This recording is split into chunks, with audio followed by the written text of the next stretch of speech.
Hello, beautiful friends. I am Laurel Bleadon-Maffei with Illuminating Souls, welcoming you to this episode of Sleepy Bedtime Blessings, a podcast designed to help you rest, relax, and fall asleep, all while deepening in your connection with your angels and guides who love you so. If we're meeting for the first time, I am an angelic practitioner, a spiritual teacher, and an encourager of souls. And I do this through one-on-one angel sessions, soul mentoring, and a variety of classes designed to help you open to your magic and your wisdom and your angels. You can learn more about my services and offerings at my website, illuminatingsouls.com. But for now, I'm here to help you rest and connect with waves of divine love that are here for you. And I want to start off by saying thank you for the blessing of getting to spend this time with you. I find podcasts to be a very intimate experience. I put my earbuds in or I play it in the car. And there's something about making the personal choice to listen to a podcast when you want to hear it that feels very intimate to me. And so I appreciate you inviting me into this moment in time with you. I do so with tremendous love and appreciation for you. So I invite you to take a deep breath in and release.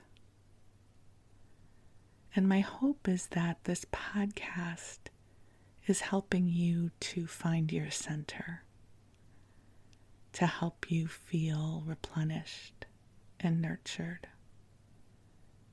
And if you have been listening for a while and it is helping you, I would love to hear from you.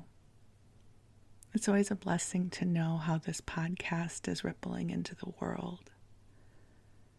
And if you feel so guided to leave a review or share about the podcast with friends, we are getting the word out in a very organic way.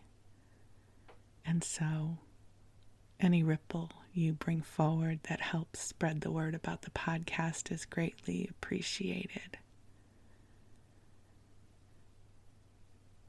And for now, the angels and I are here for you. As I record this, the energy to me feels very still and quiet. There's a metaphor that the angels sometimes use when we are talking about co-creation. So many of us have internalize the teachings of things like law of attraction and taking action and really being the masters of our creative cycles. And it's not that we wield no influence over our creation cycles, but the angels remind us that we are creating in a realm that is also in its own creation cycle. So our creation cycles are taking place in the creation cycles of this dimension. And a way to describe it better would be to imagine for a moment that you are a master surfer. You're fantastic at surfing. You get up in the early hours to get to the beach. You live near the ocean in this fantasy. You have your wetsuit that I must say you look awesome in this, again, if we're making the visual, let's go all the way. You look great in your wetsuit. You have the perfect surfboard that has been perfectly waxed, and you get yourself to the ocean. What you have no dominion over, however, is the state of the ocean. The ocean is calm. It doesn't matter how good you are at surfing or how top line your equipment is. If the ocean is calm, it may be a better day for paddleboarding or just kind of hanging out and enjoying the calm of the ocean. And then some mornings there are going to be amazing waves that'll take you for the ride of your life. And the angels use this metaphor because we often confuse the state of the ocean with our personal dominion. So, in the kind of energy that I'm feeling right now, it feels still. We're still in the experience of this week's eclipse, and Mercury is in retrograde. And as I go within, I find almost zero desire for productivity or adventure. I am perfectly content to be in the quiet, knowing that even in the stillness, movement is happening. You see, it doesn't help to rage at the ocean when it is still. Just like the trees in the winter, there are times when we go quiet. One of my teachers says there is a difference between inertia and incubation. And my sense is a lot of us are in a state of incubation right now. So much has been changing over the past few years. We have been changing with it. The circumstances of life are shifting. And it takes time to acclimate to the new. I'll also share with you another pearl of wisdom from the angels about the collective energies. So this happened, I don't know, about 10 years ago, right around the 2012 hubbub. I was in one of my classes and the energy felt just crazy to us. And during one of my classes, someone asked Josephus and the angels, that's the group of guides that I channel, they asked Josephus, when is the energy going to calm down? And Josephus said, well, we have good news and bad news. The bad news is that it's not. This is your new normal. And the new normal will continue to shift. But here's the good news. You are ever evolving beings. You are always acclimating to what is. Just like when you travel to a city with a higher altitude. A bird just went by. Hello, bird. We're talking of higher altitudes. When you go to a city with a higher altitude, it takes time for your body to acclimate. And this is true of our energy bodies as well. So, when these passages of stillness happen, you're not doing anything wrong, and you're not being lazy. You're not being left behind. That feels like a big one, yeah. Ooh, let's just bring up that energy of left behind, right? You're not being left behind. We're just floating along for a little while until the next wave comes and finds us. At least that's the way I experience it. Over the years, what I have discovered about myself is that I am terrible about efforting my way through something. I am absolutely willing to work hard for something that I really want and that really appeals to me. But the caveat is that it usually doesn't feel like work. I'm not great at pushing through something because I should.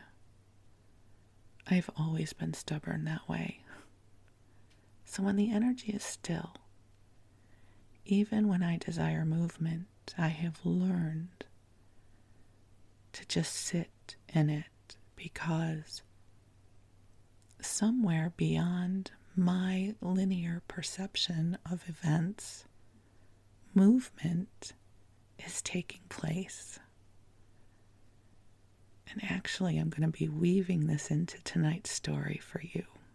A story about a slow-moving experience of magical manifesting. Things are always moving to your benefit. That's my belief. You know, sometimes we just have to wait. But each day we move forward, even if it is a little bit at a time.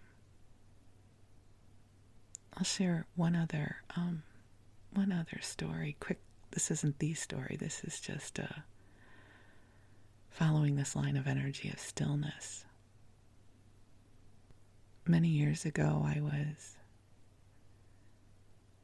driving home. This is when I lived in Los Angeles, and it was the weekend of the LA Marathon. And it was probably around 1 or 2 in the afternoon, and typically marathons start early in the morning. And that year, the marathon happened to go through my neighborhood, or an extension of my neighborhood where I would be driving. And it was about 1 or 2 in the afternoon as I was driving home. And I could see on the street, on the sidewalk actually, there were a few clusters of people walking with their marathon numbers on. And they looked exhausted. They must have been walking since early in the morning. And my heart just opened up for them. And I wondered in that moment what they were thinking.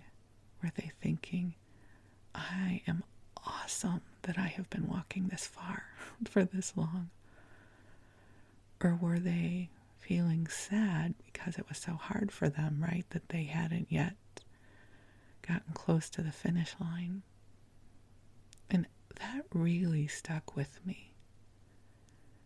And I recognize that sometimes we move forward in what seems to be fractions of inches. And we can't always measure our progress or our success when we are in that place.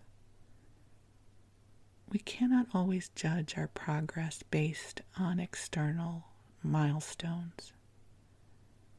So wherever you are in your life right now, whatever is transpiring,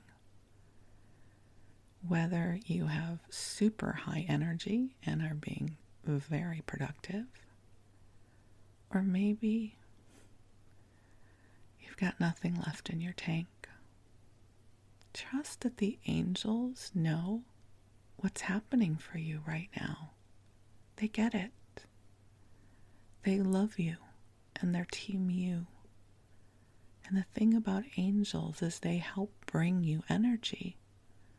So they're watching over you, and things in the ethers are moving around to support you in ways you cannot yet imagine.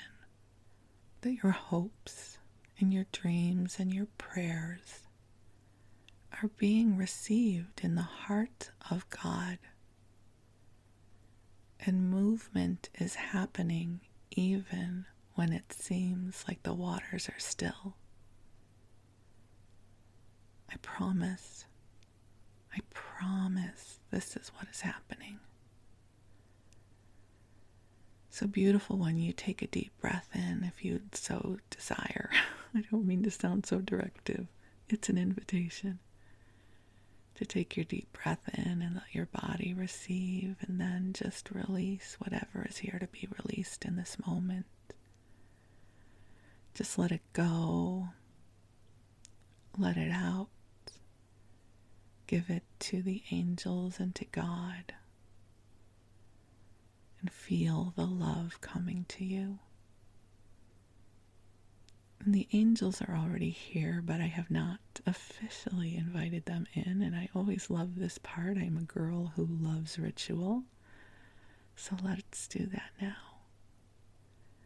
So I invite you to join me in taking a beautiful breath in as we call ourselves forward into the heart of God. And beautiful angels on high, we ask that you join us here. We ask that you infuse this broadcast with waves of love that are calibrated for each of the beloveds that are listening right now. Angels, I know that you know what is in each of their hearts. I know that you know what each of us is carrying in our prayers. And I ask that you bring forward blessings of light and lightness of spirit. That you bring forward blessings of healing and service to the highest and best good of all concerned.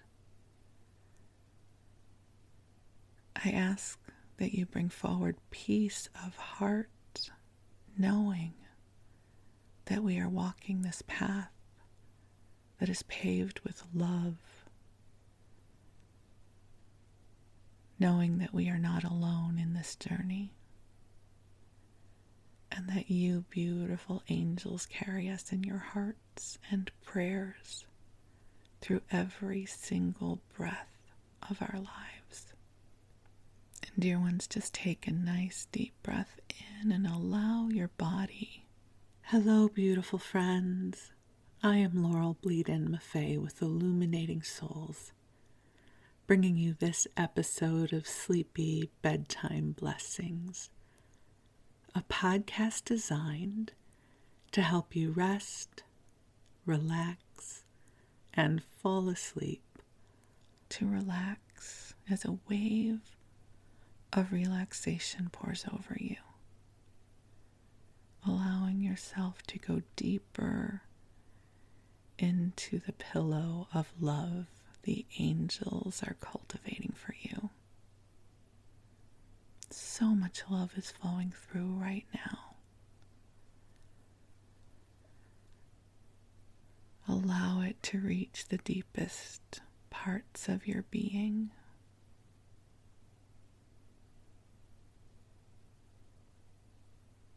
And there's nothing you need to do right now except receive. If you're drifting off, that's okay. I promise I won't share anything too important. But you can just follow the sound of my voice as the angels and I keep you company as you drift off to sleep or as you have a good rest, knowing that you are wrapped in the love of your angels and of God. You are a blessing here on earth. You are a blessing in this world. And we are so deeply grateful for you. Thank you for the gift of you. You are the best present ever. Truly, you are. And I'm so grateful to have this time with you. So you just cozy on up and snuggle on in and let yourself drift off. And while you do, I'm going to tell you a story. So tonight I am going to be sharing with you some reflections of my life. And I have to say that the theme I'm going to be sharing with you just delights me, so hopefully the energy will feel light and fluffy to you as you drift off. And this story has something to do with my childhood and celebrity crushes. What's life without some celebrity crushes when you're growing up, right? And an experience of magical manifesting into my later years. So you just snuggle on in and I will tell you my story. So I grew up in the 60s and the 70s. I was born in 1962. And I think it's a fairly common rite of passage to have crushes on celebrities, yes? I mean, if you think back, who were your celebrity crushes, if you had any? Mine go far enough back that I even remember having a crush on Speed Racer, who was a manga cartoon. I thought he was so cute. And it didn't seem to be a problem that he was a cartoon and I was a live girl, but I had a crush on Speed Racer at some point in my early years. I thought he was so cute. So I don't know if you ever had a crush on a cartoon, although now that anime is more prevalent, perhaps that's more common than it was in the 60s. And I shared this on another episode when I talked about television in the early 70s, but my first, aside from Speed Racer, of course, my first bona fide celebrity crush was Bobby Sherman, who you may have never heard of. He was a very cute boy, and he had been on the television show of Seven Brides for Seven Brothers, which I don't think I ever saw. I think the show had been canceled by the time I came fully into my love of Bobby. And as I shared on another episode, I learned about Bobby from my super cool neighbor friend who is a few years older than me. In the last episode, I said she was 4 years older, but she actually listened to that episode and reminded me that she's only 3 years older, so I deduct a year. I'm sorry. So, one day, she came down the block because she lived on the other end of the block from where I lived, and I seem to recall she was carrying a TV guide. I don't know for sure, but it was something that had Bobby's picture on it. And she explained to me how she loved Bobby Sherman and the nuances of it. And in that moment, I decided that I loved him too, because I thought she was so cool and had it all together, and Bobby was cute, and it's like I learned how to have a celebrity crush in that moment. I was like, I love him too. And so I remember walking back into my house thinking, I love Bobby Sherman, even though I didn't know anything about him. And at some point, my mom, it must have been my mom, my father wouldn't have gotten it for me. This is not a conversation I would have had with my father, but somehow I got Bobby's album.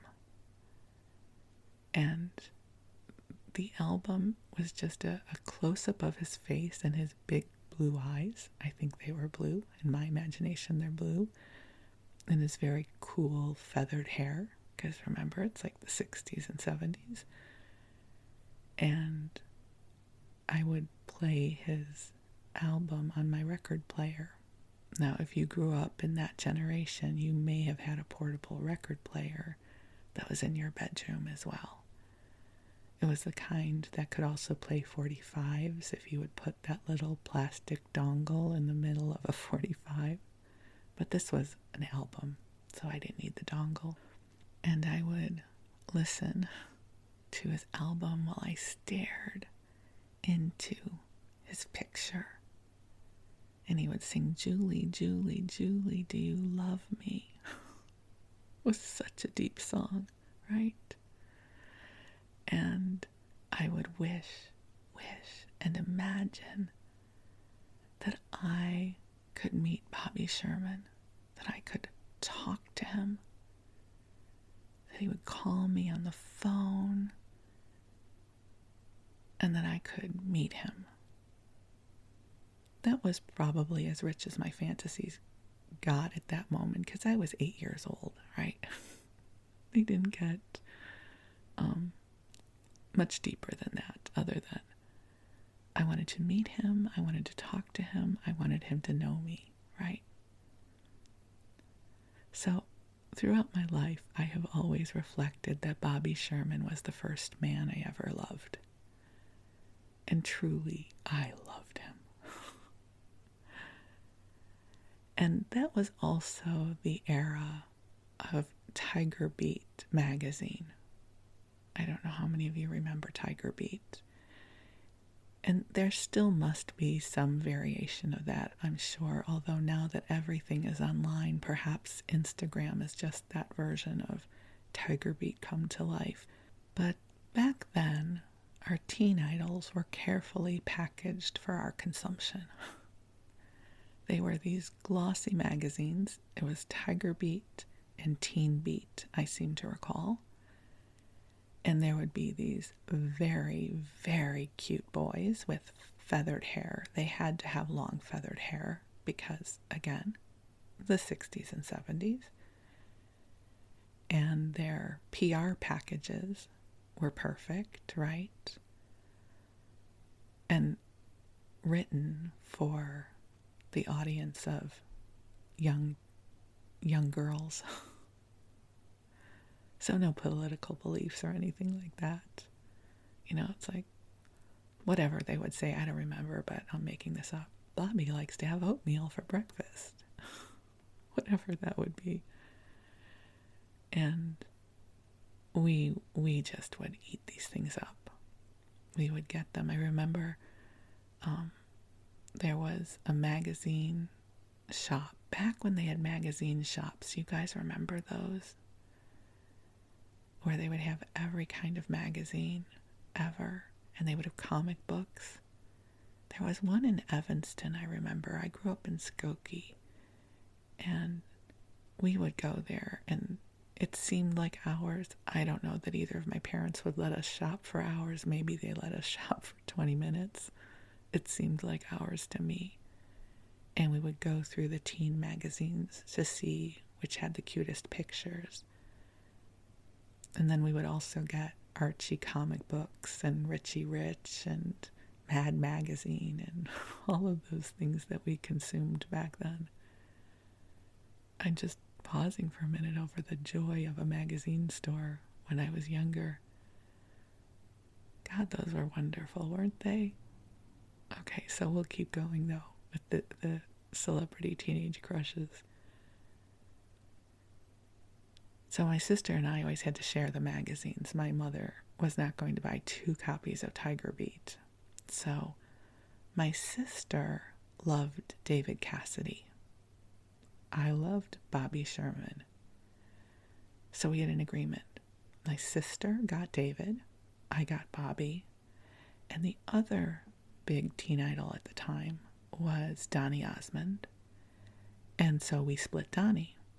That should David, Bobby, and Donny come to our house, my sister would get David, I would get Bobby, and Donny would, be with both of us. Not in a creepy way, of course, just in a sweet 8 and 9-year-old way, right? They would be our friends. And my sister and I shared a bedroom at that time, and we were so groovy. It was a groovy bedroom. My mom let us pick out the wallpaper. This was back in the wallpaper days. And our wallpaper was bright lime green, bright lemon yellow, and bright orange. Very 60s or 70s. I get them all confused, but you know what I mean. And it was in a checkerboard pattern, these large squares with this white ribbon that ran through the pattern. So if you can imagine, if you will, bright fluorescent green, orange, and yellow checkerboard with a ribbon going through it.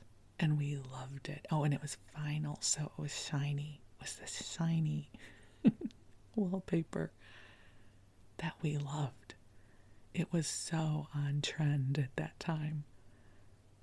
And we would take the Tiger Beat and Teen Beat magazines and cut them up. And my sister's side of the room, we were very definitive about our sides of the room, which you will know if you've ever shared a room.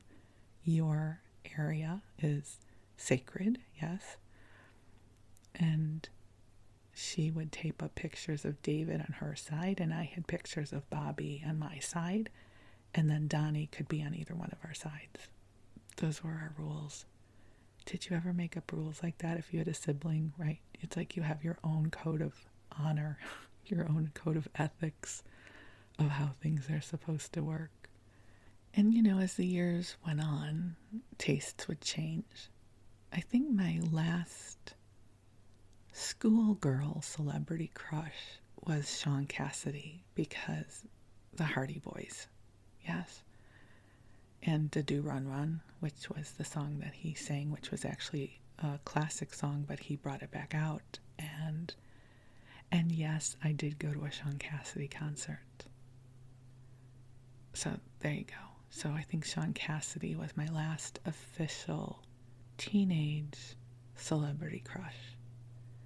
Now, that doesn't mean that I've never had other celebrity crushes, but they weren't necessarily filled with that romantic, hopeful, maybe one day, someday, we will meet and we will know each other. Because that's what I remember about those times, was the purity of the crush. It was so pure and innocent. Back in those days, there wasn't anything like the paparazzi that we have now. Sure, there was the National Enquirer, but the National Enquirer was not interested in the gotcha stories of teen idols because their readership didn't really care. Or maybe they were reporting on it and I just didn't know, because there's no way I would have read those magazines back then. Versus now, we know everything about celebrities. We're in their kitchens with them, right? It's a very different culture and time. But back then, they were just packaged up, all beautiful and ready for the consumption of their prepubescent and early adolescent audiences.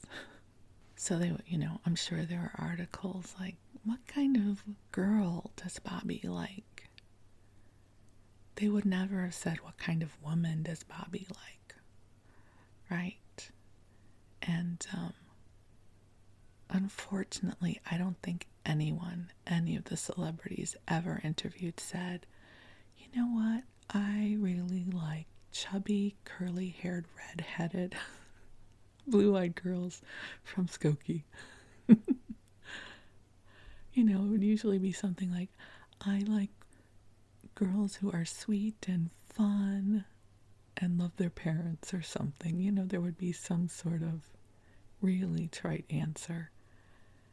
And I will also just quickly reflect, because I did share this in the other podcast, that there was an awesome episode of The Partridge Family where Bobby Sherman was a guest star back in the 70s. So you had David Cassidy and Bobby Sherman sharing screen time. It was a whole event. It was publicized in Tiger Beat. We all watched it. And remember, there were no VCRs. There were no pausing it and watching it over and over again. It was like a one-time event until it came up in reruns again. So that is the story of the first man I ever loved, Bobby Sherman.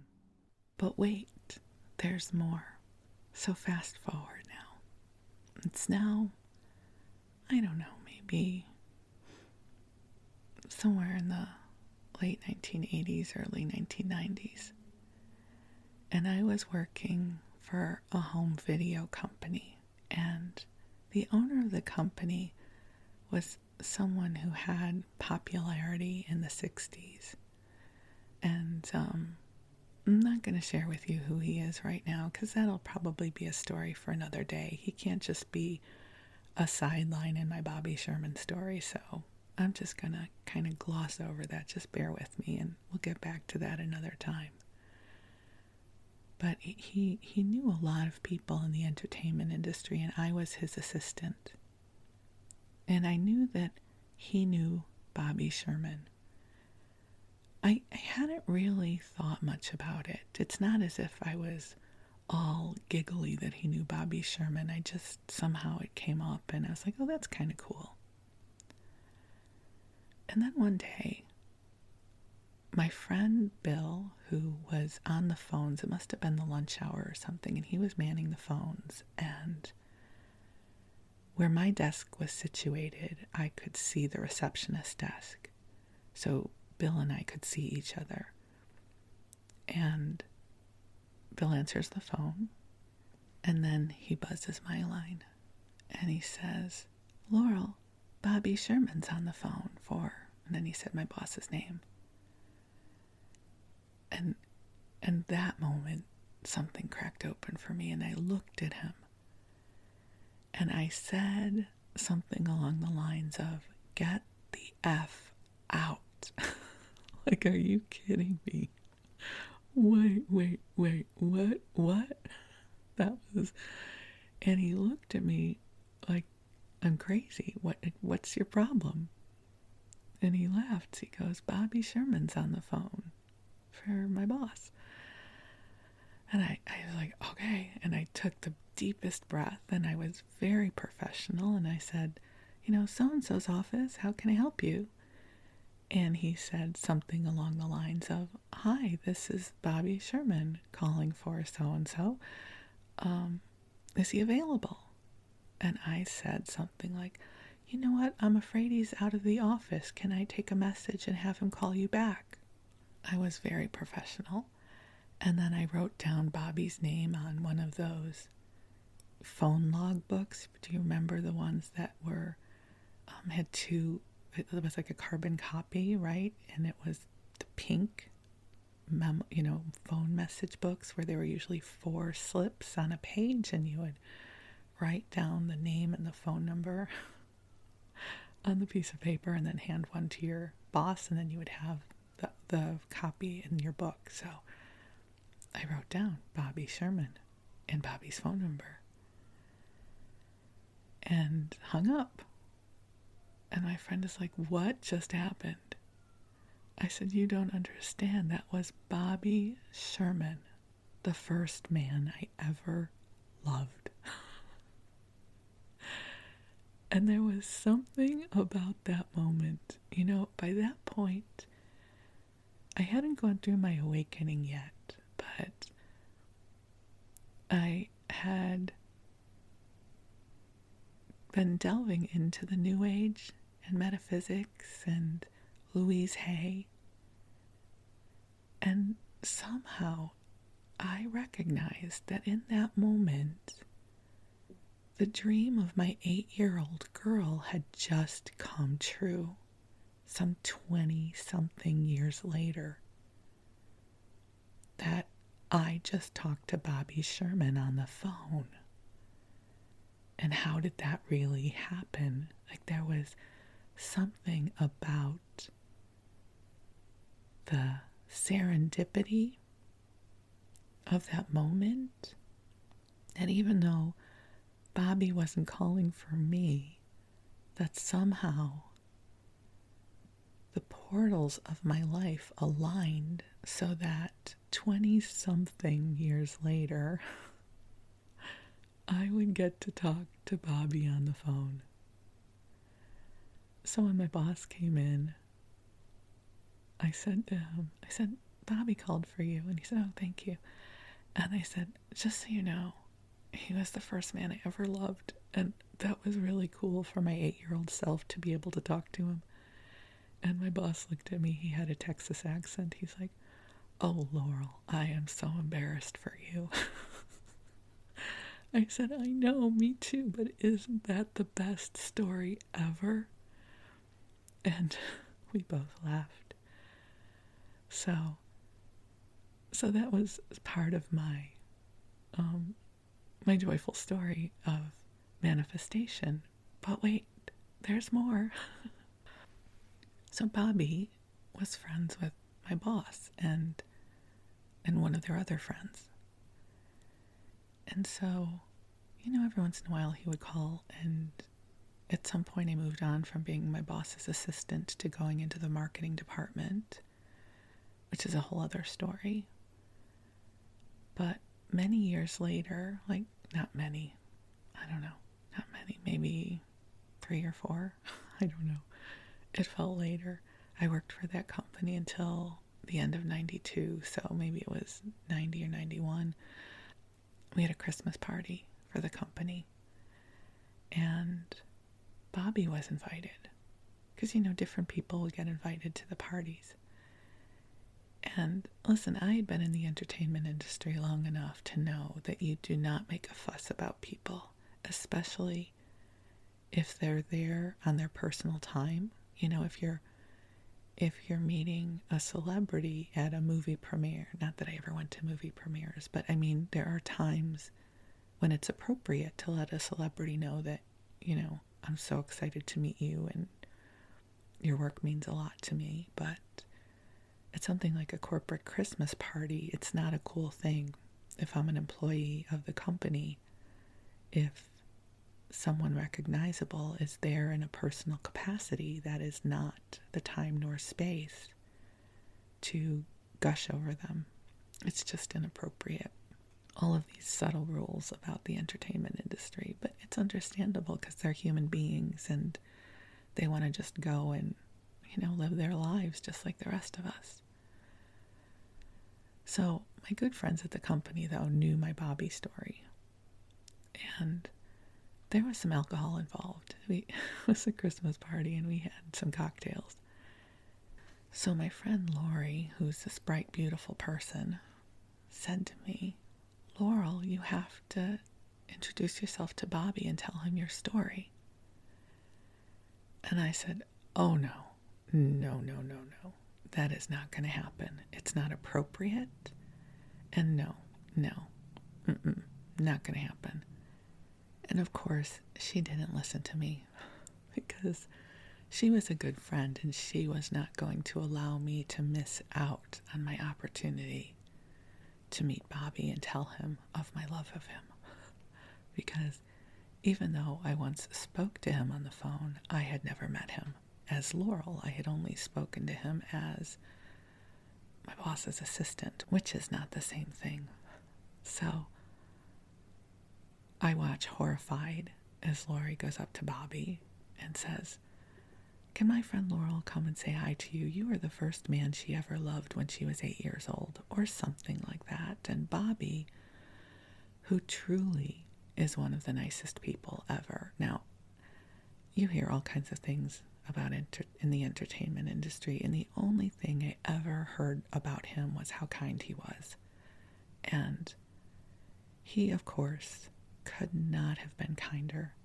He just lit up and he said, of course. And Laurel, gestures me over, and I had had a few cocktails, and so I was a little bit light and fluffy, although not sloppy, and I gushed. I was like, Bobby, I'm so glad to meet you.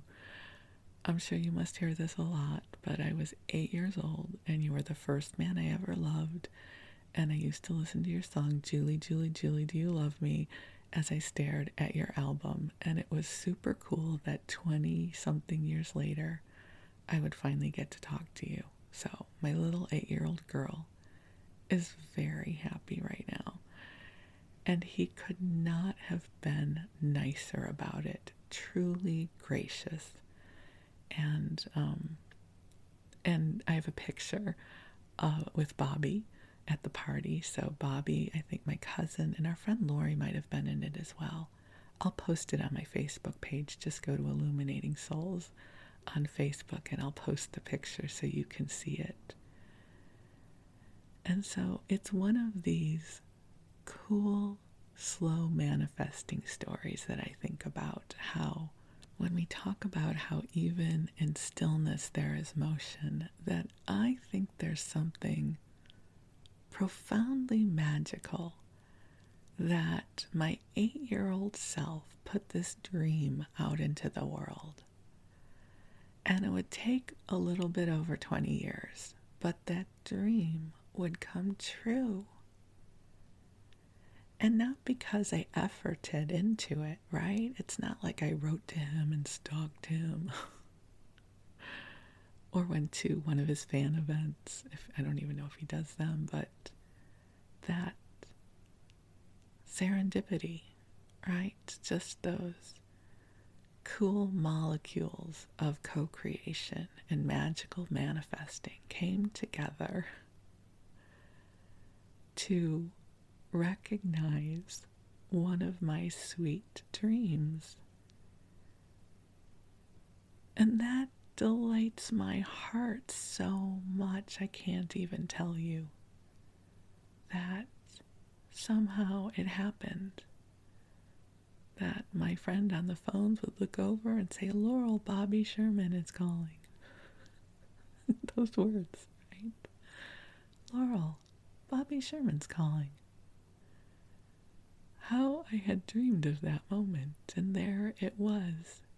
And then that I got to meet him and tell him of my love of him, but in a way that wasn't creepy, was cool too.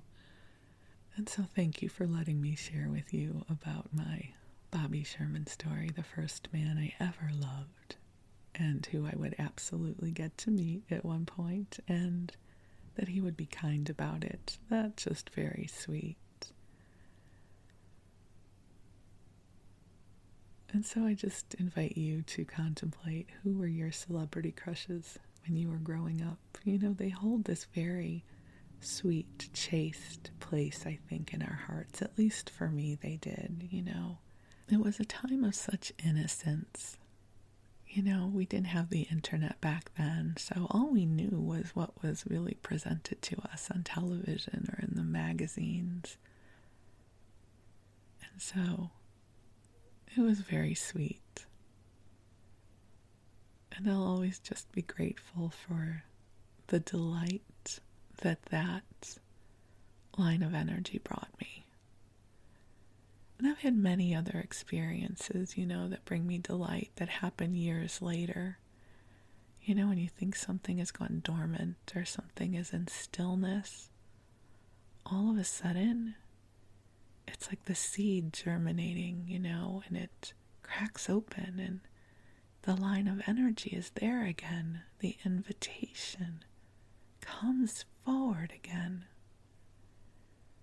And so over the years, I've really learned to trust that my prayers and intentions are always floating about.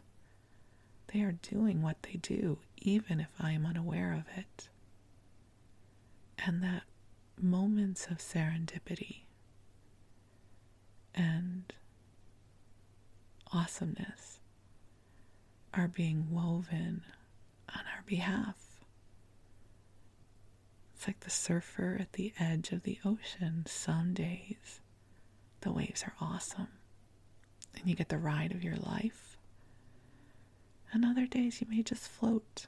You may just float and maybe a dolphin will come by. And won't that be cool?